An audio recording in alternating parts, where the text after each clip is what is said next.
aujourd'hui dans une parcelle de colza associée dans le nord des Côtes-d'Armor et je vais vous expliquer en 2 minutes pourquoi c'est intéressant de mettre en place cette technique et comment la mettre en place.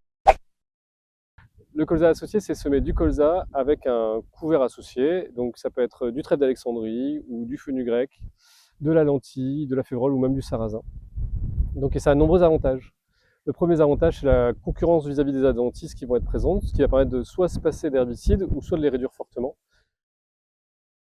Le deuxième avantage, c'est contre les ravageurs. En fait, en ayant une diversité de plantes en plus du colza, on va perturber les ravageurs. Il y aura moins d'attaques d'altis notamment et d'autres ravageurs du colza. Donc un autre avantage, c'est d'avoir un sol protégé pendant l'hiver avec plus de surface couverte grâce au colza et aux plantes associées, ce qui limitera l'érosion et les transferts. Et enfin, le dernier gain, il est économique parce que même si les plantes de campagne apportent un surcoût, l'économie phytosanitaire et la réduction du temps de travail compensent largement ce coût. Donc réussir un colza associé, c'est avoir une belle biomasse de couverts associés qui va permettre à la fois de concurrencer les adventices et d'apporter de l'azote au colza au printemps suivant. Donc pour réussir ça, la règle d'or, c'est semer entre le 20 et le 30 août.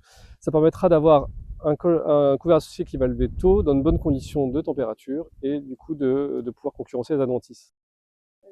La seconde règle d'or, c'est d'avoir un sol bien préparé, donc un bon lit de semences, même quitte à semer dans le sec, histoire d'avoir, toujours pareil, une belle levée rapide des colzas et des couverts associés. Et la dernière, c'est de bien constituer votre mélange en bien choisissant vos espèces, à la fois de colza, la variété de colza, donc celle-ci doit être peu sensible à l'élongation, vu qu'elle sera elle sera avec un couvert, et de bien choisir aussi vos couverts pour qu'ils soient gélifiés et qu'ils disparaissent pendant l'hiver. Concernant la densité de semis, donc concernant le colza, on va garder les mêmes semis qu'en semis classique, voilà, à environ 40 à 50 grains par mètre carré pour le colza. Et ensuite pour les plants de compagne, ça va dépendre des espèces. Par exemple pour le trèfle d'Alexandrie, on va être sur du 4 à 8 kg par hectare de trèfle. Et pareil, on va adapter la densité de semis aux autres espèces qu'on va implanter.